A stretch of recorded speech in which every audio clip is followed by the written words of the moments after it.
Hello everybody, we are Tulsa County Master Gardeners. I'm Ms. Cheryl and this is my partner today, Mr. Patrick. We come from the Tulsa County Master Gardeners and we have an office here in Tulsa.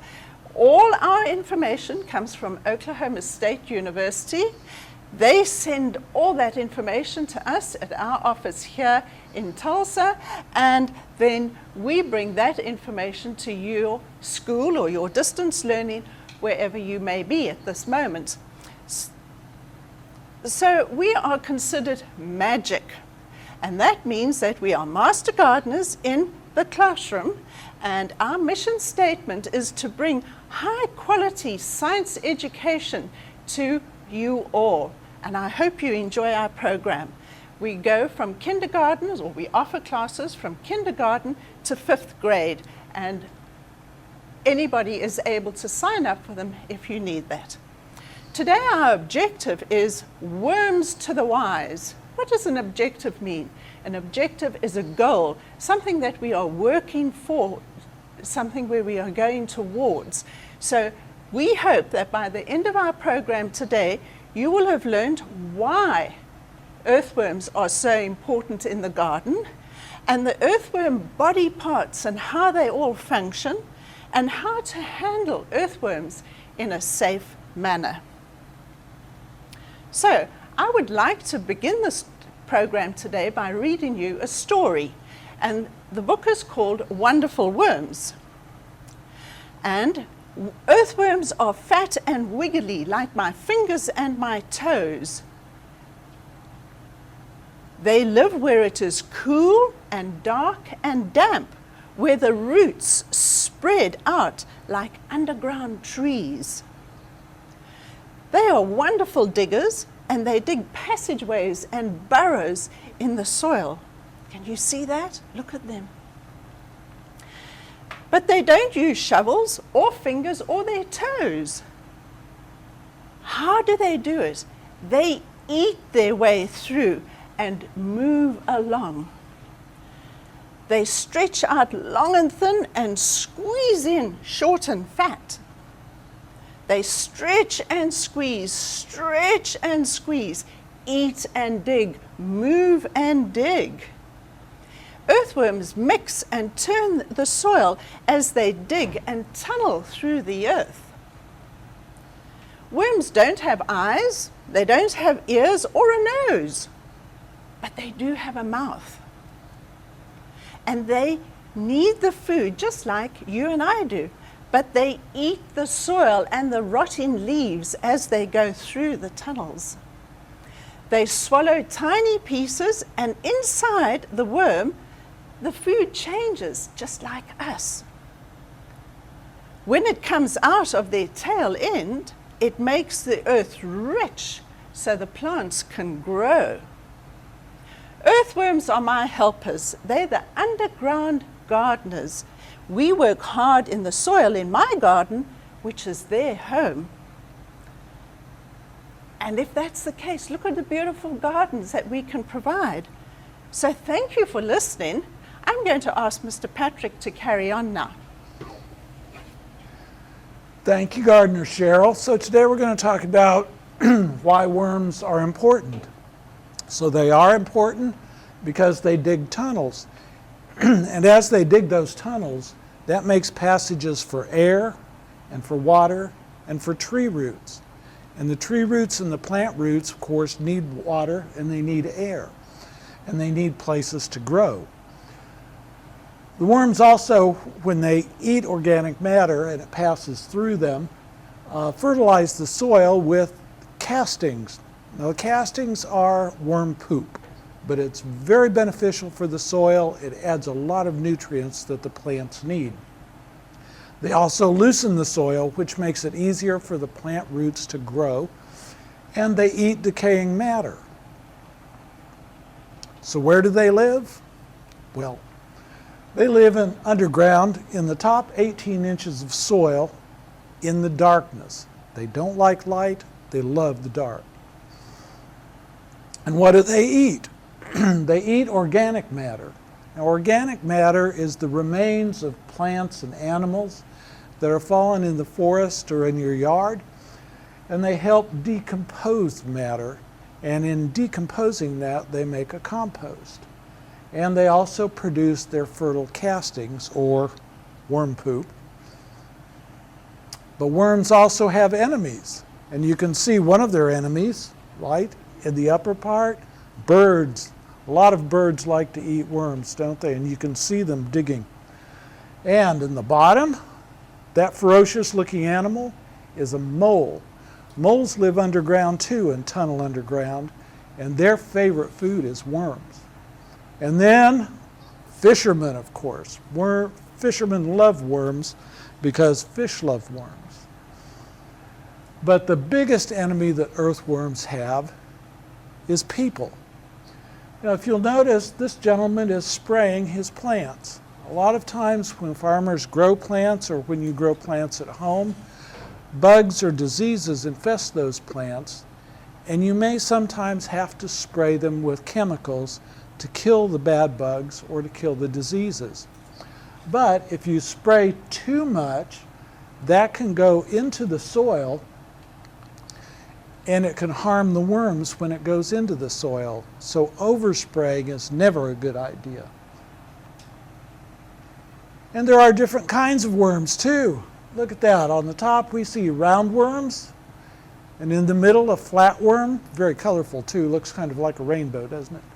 And then on the right hand side a ribbon worm, almost looks like a piece of bacon, but I don't think you'd want to eat it for breakfast. And even on the bottom, the different colored worms. Worms come in all kinds of different colors.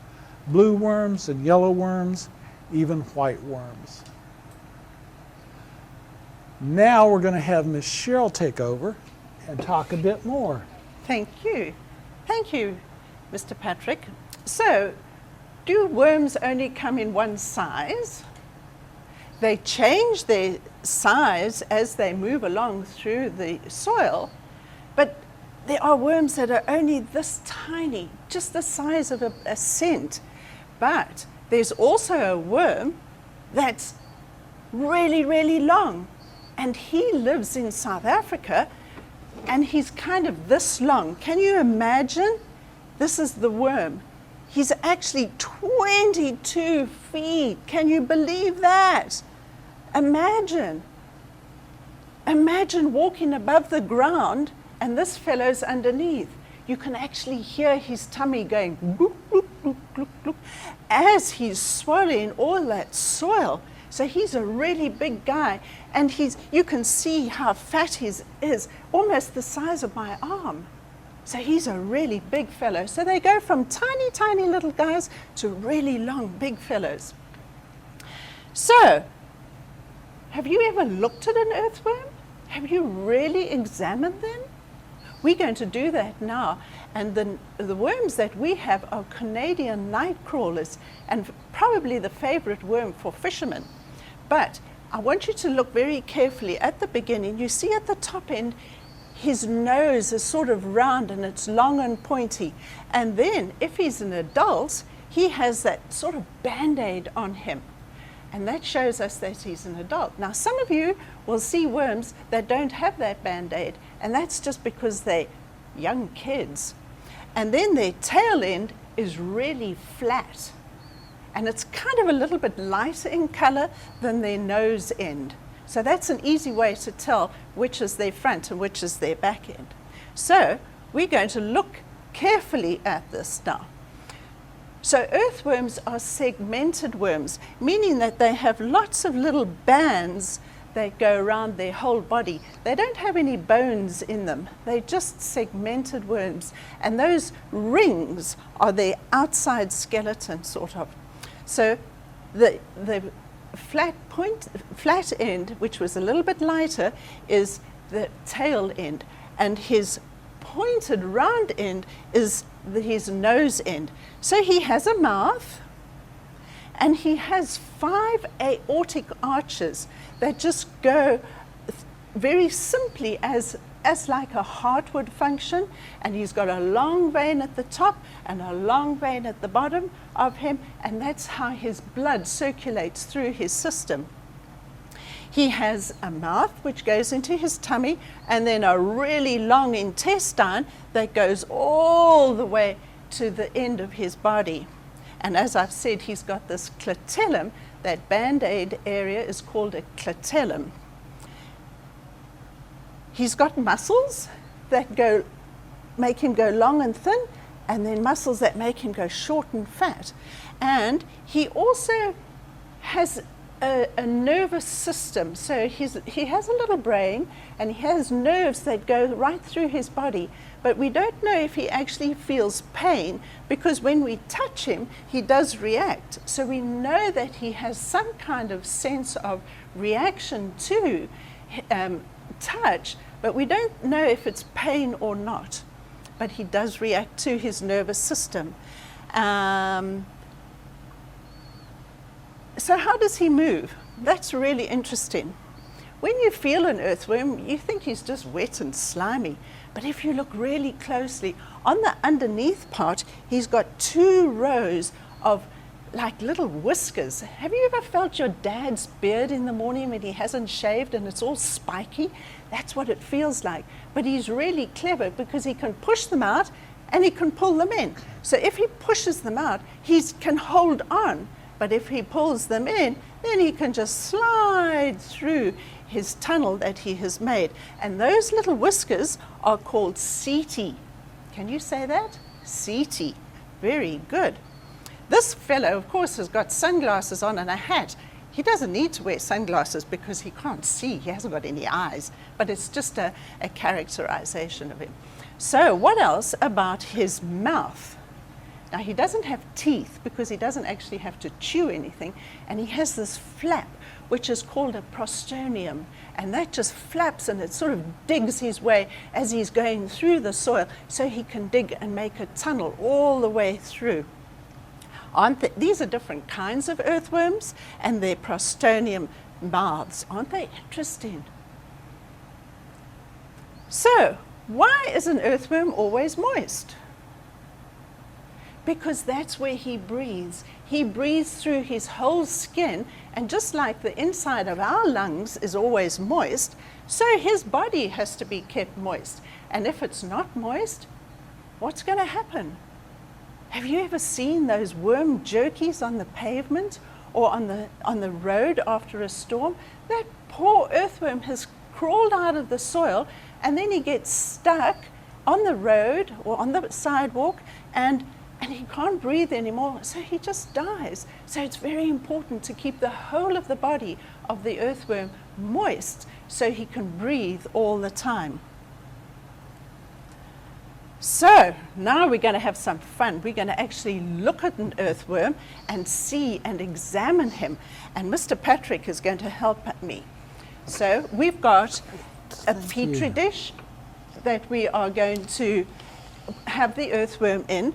We've got a popsicle stick because it's easier to help lift a worm if we've got a popsicle stick, and a flashlight so we can look inside him and see what's going on. And we have a piece of paper as well, just to sort of, keep our hands a little bit dry, a black piece of paper, and also a ruler so we can see how long and how short he can be. And as we've said, we know that he also likes to be kept in the dark all the time, so that's what the black piece of paper is all about. Okay, Mr. Patrick. So the first thing we'll look at is the first thing we'll examine is whether or not the worm likes light or whether he runs away from it. Remember, worms live in the earth and they love the dark. So usually when it's light, they try to avoid that. So here's our worm. Now the first thing we're going to do actually is to name the worm.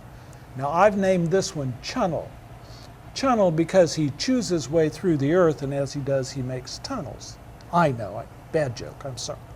But if you look, you can see that there's a pointed end on this worm, and that's his head, and then the flat end, which is the tail end.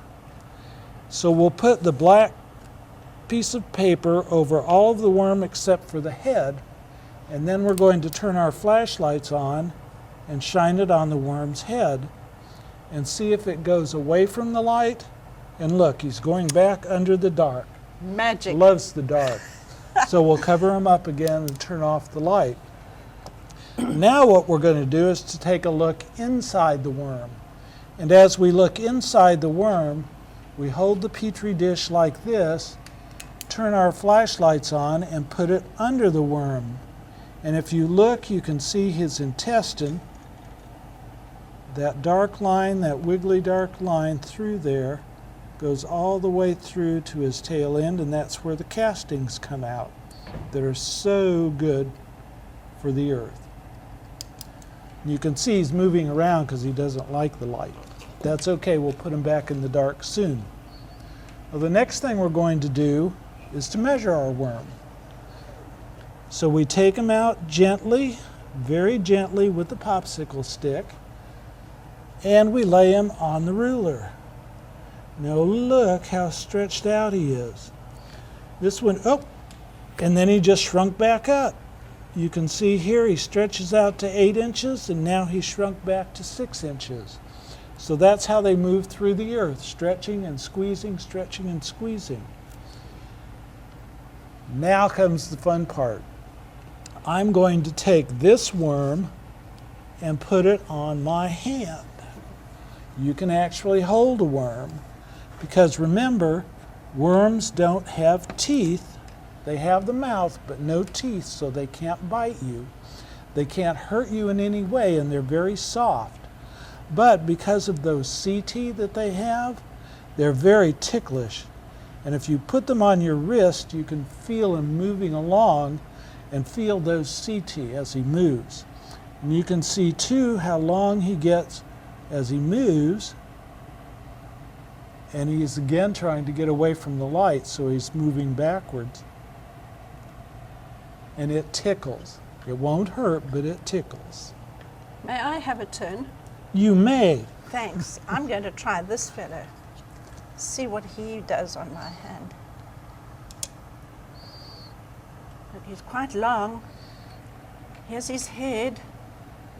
What happened if I pulled him? Do you think he would just hold on a little bit more? Oh, look, you see, there we are. He's holding on. He's got his CT underneath, and they're holding on. Now he's going backwards. I don't know if I really like that. Ugh. There's nothing wrong with worms, Cheryl. No, I guess not. They're good for my garden, but ugh. Patrick, look, this must be an adult. Look at him. He's got that, what did you call it? It's a clitellum. Clitellum. That's right, that one does have Look the at clitellum. It's right there. Looks like a little Band-Aid, and as Yeah. he stretches out, it's harder to see. But when he shrinks in, it's a lot easier to see. That's so cool. Oh, and look, This that one has one too. Yeah. Wow. So they both do. They do. They're both they adults. do. That's wonderful. Thanks, Patrick. So, just as Mr. Patrick told us, can we feel the worm's CT, those little bristles going on his tummy? We didn't say, did he have a We didn't. clitellum? Or Nope, this one does not have a clitellum. must just be a teenager then. It's a long one. It's a long one. And does that worm like the light?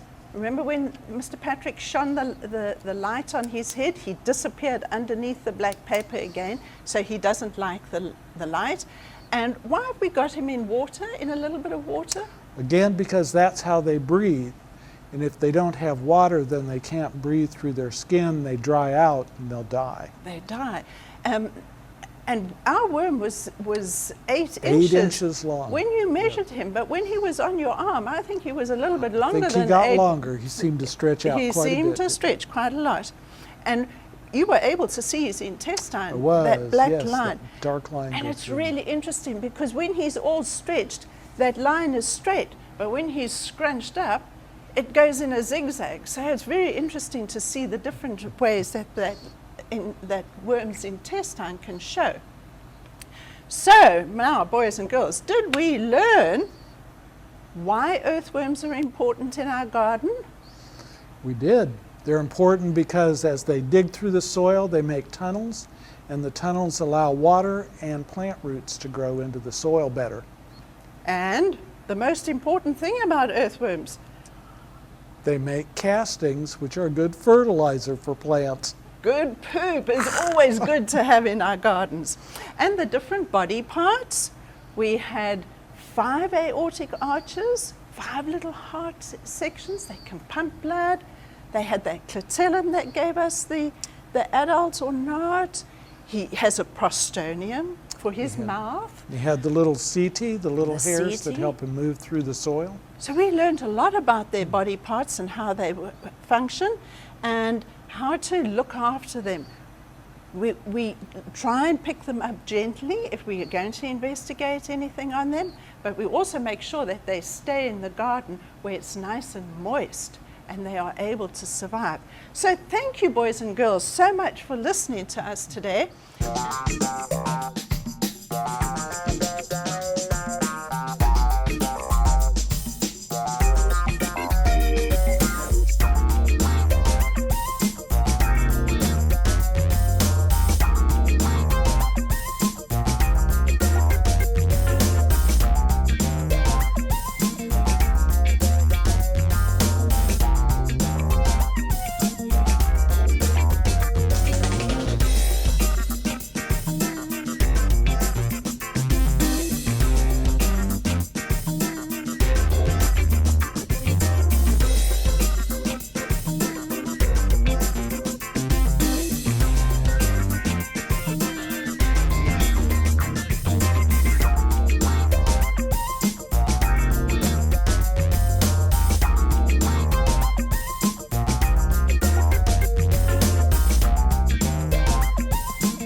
Working in the school program is great with the kids. We have one program that the kids absolutely love, and it's all about worms. We measured him, and mine was 7 feet long. They always have questions, which is exciting. Some of them I can't answer, and I think, oh, that's a good question. I'm going to go look that up.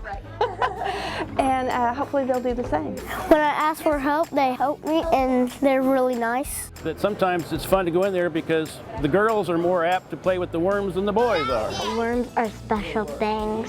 They need to be in the grass so that they could survive. They're cool. I'll put them in the butterfly garden. There's a lot of joy in just giving back to the kids.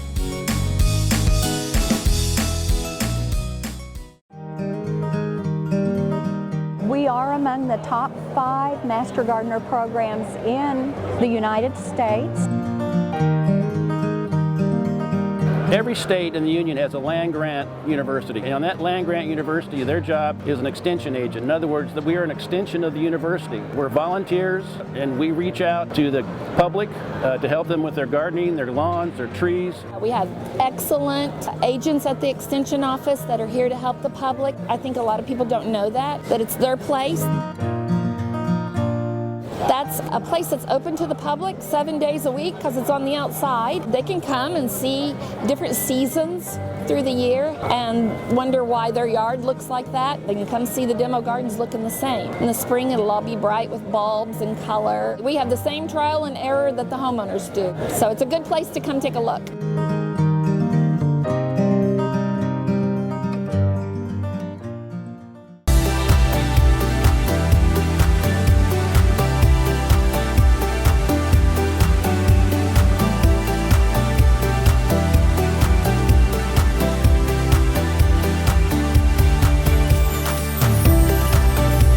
The Osu Extension Center, we are an extension of the university. We're volunteers, and we reach out to the public to help them with their gardening, their lawns, their trees.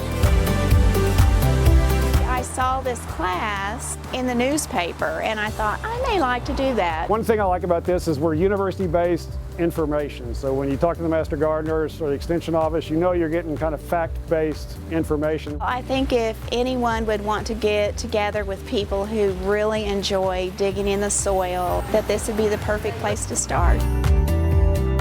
That is an important job. They do good. There's a lot of joy in just giving back to the kids. We got to learn how it eats and how slithery it goes. We're sharing the wonder of nature, and I think it kind of spurs them on to do some other learning. We love to beautify the community. That's a lot of what we do. There are 2 areas in town, Brookside area and down by the Blue Dome area, where plants are put in and maintained to help beautify Tulsa. Every spring and fall we plant, and hopefully when they see our pots, they know it's Tulsa Master Gardeners that help make it happen. This is coming together. Makes me feel good to help somebody else. It's a beautiful experience. When people come in and shop with us on the day of sale, they come to pick up their pre-orders, but when they go into our enormous amount of plants, they have all the expertise of Master Gardeners right at their fingertips. It's been just a great tour. I love the variety. I think this house in particular could be in many global magazines. The statistics were put together. Our 400 plus Master Gardeners volunteer enough that we equal 17 paid employees. People that call in and have a specific gardening problem. We have people walking in with twigs and bugs, and they want to know what it is. I like the activity. I like being busy and having something to do. You know, if it brightens someone's day or, you know, somebody learns something, then that's a plus. We've done a lot of different things, and hopefully we'll just continue to spread out and do more.